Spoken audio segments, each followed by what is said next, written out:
জয় জগন্নাথ। সবাই আমার ক্যাপশন দেখে তো বুঝতেই পেরে গেছো আজকে কিসের ব্লগ আসতে চলেছে। আমরা আজকে একটা ছুটি পেয়েছি, ঈদের ছুটি। তো সেই ছুটিতে ভেবেছি যে পুরী যাব। আমি, মনোজ, সৌমি, আমরা তিনজন মিলে যাচ্ছি। ভোর তখন 6টা বাজতে 10 বাজে যখন আমরা হোস্টেল থেকে বেরিয়েছি। আর এখন আমরা বাস স্ট্যান্ডে পৌঁছে গেছি। বাস স্ট্যান্ডটা তোমাদের ঘুরিয়ে দেখাই কতটা সুন্দর আর কতটা অ্যাডভান্সড। সত্যি পুরীর এত সুন্দর ডেভেলপমেন্ট, সেটা যদি আমাদের ওয়েস্ট বেঙ্গলে হয়ে যায় তাহলে আমাদের ওয়েস্ট বেঙ্গলে কিন্তু আর কোনো অংশে কোনো দিক দিয়ে পিছিয়ে নেই।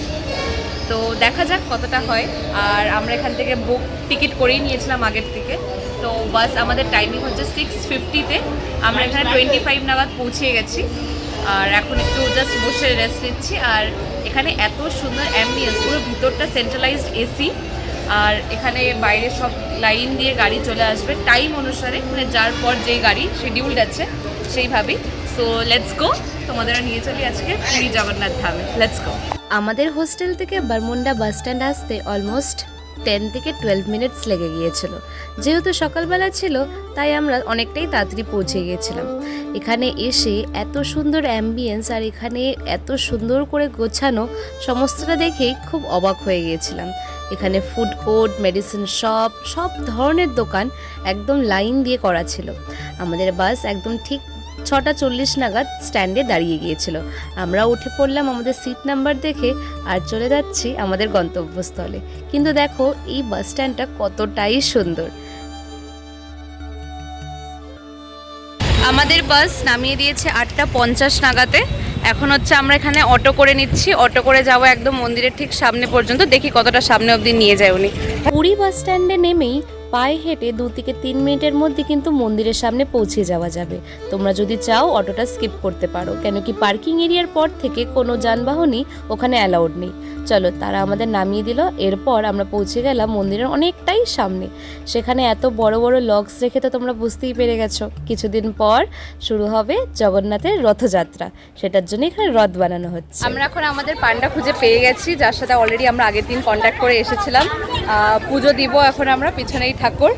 সো ফোন, জুতো, ব্যাগ সব কিছু জমা দিতে হবে এখন আমাদের। সো যতটা পারবো তোমাদের সাথে শেয়ার করব। আর অ্যাকচুয়ালি এত ডিভাইন একটা ফিলিং আসছে, সেটা মানে এক্সপ্রেস করতে পারছি না আমি, বাট ইটস সো গুড। আমাদের পুজো দেওয়া হয়ে গেছে। মানে আমি মনে করি লাইফের সবথেকে বেস্ট কয়েকটা মুমেন্ট যদি আমি কাউন্ট করে থাকি তাহলে আজকের পুজো দেওয়াটাই কাউন্ট করব। জগন্নাথ দেবের সামনে মনে হয় আমরা 5 থেকে 6 মিনিট দাঁড়িয়েছিলাম, কেউ আমাদের সরায়নি। এত ভালো পান্ডা পেয়েছিলাম আমরা, খুবই ভালোভাবে পুজো দিতে পেরেছি। মানে তোদের কি এক্সপিরিয়েন্স? খুব ভালো দর্শন করতে পেরেছি, তাই জন্য মনটা একদম মানে শান্তি পেয়েছি। ও অনেকবার এসেছে বাট ও তাও বলছে এবার খুব ভালো করে খুব ভালো পুজো দিচ্ছে। আর আমরা যে সময় পুজো মানে দেখছিলাম সে সময় আবার আরতিও হচ্ছিল। হ্যাঁ রাইট, মানে রাইট, খুব সুন্দর স্পেশাল টাইম। একদম একদম খুব ভালোভাবে দেখতে পেরেছি। এরমভাবে মানে আগে হয়তো দেখেছি কিন্তু এত ভালোভাবে মনে করে কোনোদিন দেখতে মানে মনে করতে পারছি না। ছোটোবেলায় দেখেছিলাম, তাই এখন এত ভালোভাবে একদম সামনে থেকে জগন্নাথ দেবকে দর্শন করেছি। আমার মানে মন মানে একদম মানে খুব খুশি আমরা, মানে খুব মানে স্যাটিসফাইড। ভোগ খেলাম আমরা, ভোগটাও কিন্তু অপূর্ব ছিল। যিনি পান্ডা ছিলেন আমাদেরকে ভালো মানে খুব ভালো গাইড করে নিয়ে গেছে। হ্যাঁ, একদম তৃপ্তি করে ভোগ খেয়েছি। এত ভালো করে খেয়েছি, তারপরে এখানে বাড়ির জন্য একটু নিয়ে যাচ্ছি, জানি না কতদিন থাকবে। রান্নাঘরটাও ঘুরেছি। হ্যাঁ, রান্নাঘর, হ্যাঁ সেটা তো তখন তো ভিডিও মানে ফোন নিয়ে যাওয়া অ্যালাউড নেই, ছিল না। বাট দেন অলসো মানে দারুণ ঘুরেছি, মানে খুবই ভালো। আমি পান্ডার নাম্বারটা এখানে শেয়ার করে রাখবো। যাদের এখানে আসার ইচ্ছে এই পান্ডার সাথে কিন্তু কন্ট্যাক্ট করতে পারো। আর উনি না থাকলে হয়তো আমরা এত ভালোভাবে সত্যি দেখতে পারতাম না। তো মানে খুবই ভালো, খুবই ভালো। 1 ঘন্টার মধ্যে মানে রাইট, আমরা জেনারেল লাইনে, আমরা কিন্তু কোনো ভিআইপি লাইন বা কিছুতে দাঁড়াইনি, একদম জেনারেল লাইনে দাঁড়িয়েছিলাম। সেখানের থেকে দাঁড়িয়ে 1 ঘন্টার মধ্যে আমাদের পুরো পুজো কমপ্লিট হয়েছে। উনি সমস্তটা আমাদের দেখিয়েছে, এভরিথিং উনি করিয়েছে। একদম জুতোর কাউন্টার থেকে স্টার্ট করে ভিতর পর্যন্ত নিয়ে যাওয়া, খাওয়া দাওয়া, এভরিথিং উনি করেছে। এভরিথিং খাবার নিয়ে এসে দিয়ে আমাদের হাতে দিয়েছেন। আমরা বসেছিলাম মা লক্ষ্মী মন্দিরে বসেছিলাম, নিজের হাতে খাবার এনে আমাদের ডেকে পাখার ঘরে, মানে যে ঘর ঠান্ডা ঘরে গিয়ে বসিয়ে খাইয়েছে। মানে অনেক অনেক অনেক সাহায্য করেছে আমাদেরকে। যাই হোক, চলো এখন হচ্ছে আমাদের হাতে একটু সময় আছে, কেন কি পুজোতে এত তাড়াতাড়ি হয়ে যাবে আমরা ভাবতেও পারিনি। তাই হচ্ছে এখন আমরা একটু সমুদ্রে যাব ভাবছি। So let's go. মন্দির থেকে বেরিয়ে আমরা নিয়ে নিয়েছিলাম অটো, আর সেটা করে পৌঁছে গেছিলাম সমুদ্রে। হ্যাঁ, পুরীর সমুদ্র প্রত্যেকটি বাঙালির কাছে একটি ইমোশন। আমরাও পৌঁছে গেছিলাম, আর এই দৃশ্য কোনো ফোন, কোনো লেন্স কিন্তু ধরে রাখতে পারবে না।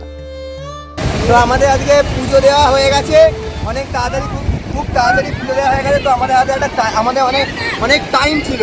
তো আমরা এখন টাইম যেহেতু পেয়েছি সেই কারণে আমরা বিচে এসেছি।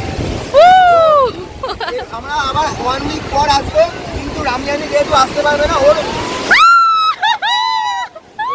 রাখার জন্য আমরা আজকে সমুদ্রে এসেছি। ওর কথা রাখতে পেরেছি, কথা রেখেছি, রেখে ওর সমুদ্রে এনে বিশাল মজা হচ্ছে সমুদ্রে। আমি কিচ্ছু আনিনি, কোনো ইকুইপমেন্ট আনিনি, কোনো জামা কাপড় আনিনি। আমি গিয়ে বসতে এসেছি, খালি উপরের জামা আর প্যান্ট খুলে আমি যা সমুদ্রে নেমে পড়ি, যেহেতু আমার সমুদ্র খুব ভালো লাগে তাই। রামিয়ানি আমাদের সঙ্গে এসেছে, মানে রামিয়ানিকে আমরা এনেছি মানে উইক টু নেক্সট উইক, মানে 2 সপ্তাহ পর আমরা আসবো। তো রামিয়ানি আসতে পারবে না, সেই জন্য রামিয়ানিকে আনতে পেরে আমরা খুবই খুশি হয়েছি যে রামিয়ানি পুরো ব্যাপারটা, ভিউটা এনজয় করতে পারছে, ওর সাথে আমরাও এনজয় করতে পারছি। এটা অনেক বড় পাওনা। এতটাই মজা লাগছে, মানে আরেকটু মনে হচ্ছে যে আরেকটু যদি থাকতে পারতাম মনে হয় আরেকটু ভালো লাগতো। বাট আমাদের যেহেতু ট্রেন আছে, আমাদের টাইমলি ফিরতে হবে, হোস্টেলের টাইমিং আছে একটা। তো ওরা একটু মজা করে নিক, মনোজ একটু মজা করছে, মনোজই মজা করছে। আমরা দাঁড়িয়ে আছি কিন্তু হাফ ভেজা হয়ে গেছে আমাদের, সো খুব মজা হচ্ছে। উড়িষ্যার সবথেকে বড় উৎসব হলো রথযাত্রা।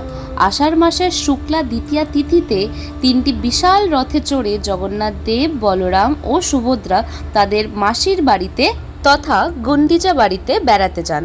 আবার তারা 7 দিন পর আবার নিজের মন্দিরে ফিরে আসেন। এটি উল্টো রথ নামে পরিচিত। জয় জগন্নাথ।